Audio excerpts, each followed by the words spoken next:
നമസ്കാരം, ഭവാനി കിച്ചണിലേക്ക് എല്ലാവർക്കും സ്വാഗതം. ഇന്നത്തെ എൻ്റെ റെസിപ്പി ഒരു തോരനാണ്. ചക്കക്കുരു കൊണ്ടുള്ള തോരൻ. സാധാരണ നമ്മൾ തയ്യാറാക്കുന്ന രീതിയിൽ നിന്നും ഒരല്പം വ്യത്യസ്ത രീതിയിലും രുചിയിലുമാണ് തയ്യാറാക്കിയിട്ടുള്ളത്. ഇപ്പോൾ നമുക്ക് ചക്കക്കാലം തുടങ്ങുകയാണല്ലോ, അപ്പോൾ നമുക്ക് ചക്കക്കുരു കൊണ്ടുള്ള തോരനായിക്കോട്ടെ എന്ന് കരുതി.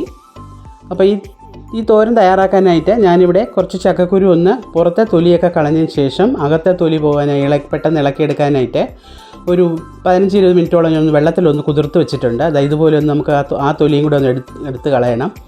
അതില്ലാതെ ഈ ചുമന്ന തൊലിയോടുകൂടി തയ്യാറാക്കുന്നവരും ഉണ്ട്. പക്ഷേ ചിലർക്കത് വയറിന് പിടിച്ചതെന്ന് വരത്തില്ല. അതുകൊണ്ട് ഞാൻ ആ തൊലിയും കളഞ്ഞിട്ടാണ് എടുത്തിട്ടുള്ളത്. 4ആയിട്ട് കീറി കഴുകി വൃത്തിയാക്കി നമുക്കിതൊന്ന് വേവിക്കണം. ഞാൻ കുക്കറിലിട്ടാണ് വേവിക്കുന്നത്.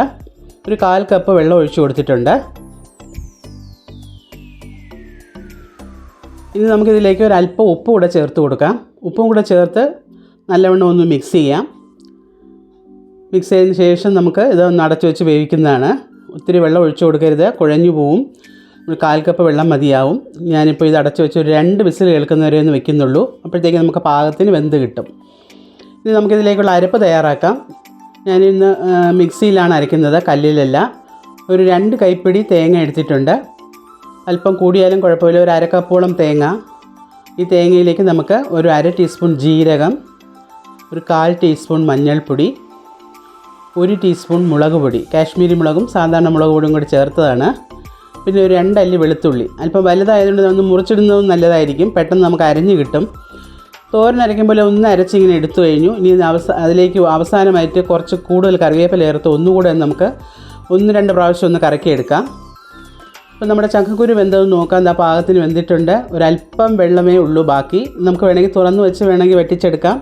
അതെല്ലാം എന്നുണ്ടെങ്കിൽ തോരൻ തയ്യാറാക്കുന്ന സമയത്ത് അതിലേക്ക് ഒഴിച്ചു കൊടുത്താലും കുഴപ്പമില്ല, കുറച്ച് വെള്ളമാണെങ്കിൽ. ഒത്തിരി വെള്ളം ഉണ്ടെങ്കിൽ ഒന്ന് തുറന്ന് വെച്ചിട്ട് ഒരു 2 മിനിറ്റ് ഒന്ന് വറ്റിച്ചെടുത്താൽ മതിയാവും. ഇനി നമുക്ക് തയ്യാറാക്കാനായിട്ട് ഞാനിവിടെ ഒരു ചീനച്ചട്ടിയിലാണ് തയ്യാറാക്കുന്നത്. 1 ടേബിൾ സ്പൂൺ വെളിച്ചെണ്ണ ഒഴിച്ചു കൊടുത്തിട്ടുണ്ട്. ചൂടാകുമ്പോഴേക്കും 1 ടീസ്പൂൺ കടുക് ചേർത്ത് കൊടുക്കാം. കൂട്ടത്തിൽ 2 വറ്റൽമുളകും അല്പം കറിവേപ്പിലയും. കടുകൊന്ന് പൊട്ടി തുടങ്ങുമ്പോഴേക്കും ഇതിലേക്ക് ഞാൻ ഒരു ചെറിയ സവാള ചെറുതായി അരിഞ്ഞതും കൂടെ ചേർത്ത് കൊടുക്കുന്നുണ്ട്. വലിയ സവാളയാണെങ്കിൽ പകുതി എടുത്താൽ മതിയാകും. ഞാനിപ്പോൾ ഒരു ചെറുതാണ് എടുത്തിട്ടുള്ളത്. ഒന്ന് ചെറുതായിട്ടൊന്ന് അരിഞ്ഞ് ഇതുകൂടെ നമുക്കൊന്ന് നല്ലവണ്ണം ഒന്ന് വഴറ്റാം. ഈ വഴറ്റി നല്ലവണ്ണം വഴന്ന് വരാനായിട്ട് ഒരല്പം ഉപ്പ് ചേർത്ത് കൊടുക്കാം. ഞാനിന്ന് ഉപ്പ് പൊടിയോ കല്ലോ അല്ല ചേർക്കുന്നത്, അല്പം ഉപ്പ് വെള്ളമാണ് ചേർത്ത് കൊടുത്തിട്ടുള്ളത്.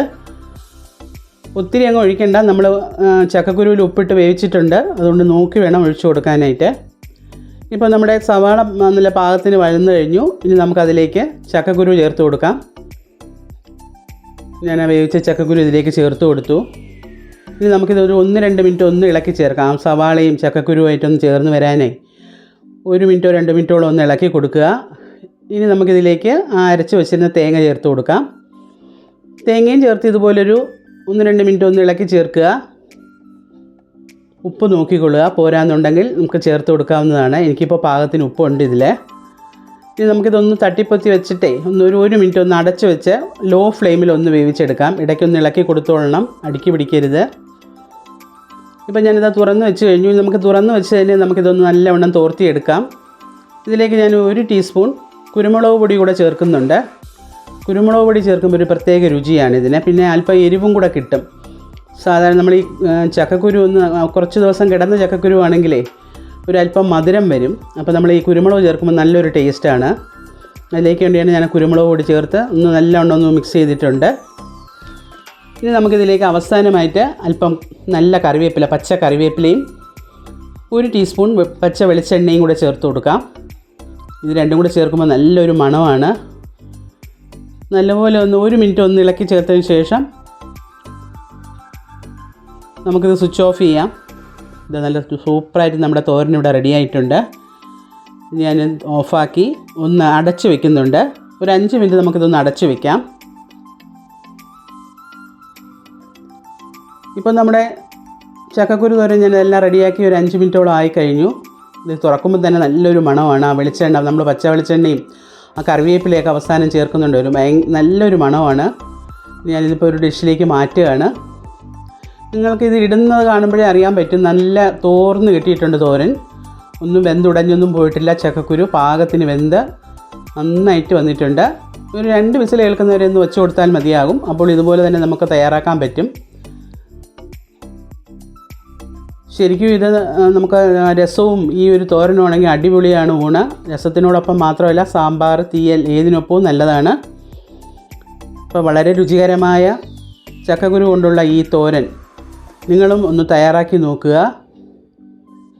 ട്രൈ ചെയ്ത് നോക്കി നിങ്ങൾക്ക് ഇഷ്ടപ്പെടുകയാണെങ്കിൽ ലൈക്ക് ചെയ്യുക, ഷെയർ ചെയ്യുക. നിങ്ങളുടെ വിലയേറിയ കമൻസും എന്നെ ഒന്ന് അറിയിക്കുക. പിന്നെ ഞാൻ എപ്പോഴും പറയുന്നത് പോലെ എൻ്റെ വീഡിയോസ് ആദ്യമായിട്ട് കാണുന്നവരുണ്ടെങ്കിൽ ഒന്ന് സബ്സ്ക്രൈബ് ചെയ്യാനും മറക്കാതിരിക്കുക. ഇനിയിപ്പോൾ നമുക്ക് ചക്കയുടെ കാലമാണല്ലോ, അപ്പോൾ നമ്മൾ ചക്ക കൊണ്ടുള്ള വിഭവങ്ങൾ തയ്യാറാക്കി കഴിക്കാൻ ശ്രമിക്കുക. ചക്കയ്ക്ക് ഒത്തിരി ഔഷധ ഗുണം ഉണ്ടെന്നാണ് പറയുന്നത്. ക്യാൻസറിനൊക്കെ നല്ലതാണെന്നല്ലേ പറയുന്നത്. അപ്പോൾ നമ്മൾ ചക്കക്കുരു കൊണ്ടോ ചക്ക കൊണ്ടോ ഒക്കെയുള്ള വിഭവങ്ങളൊക്കെ ഉണ്ടാക്കി കഴിക്കുക.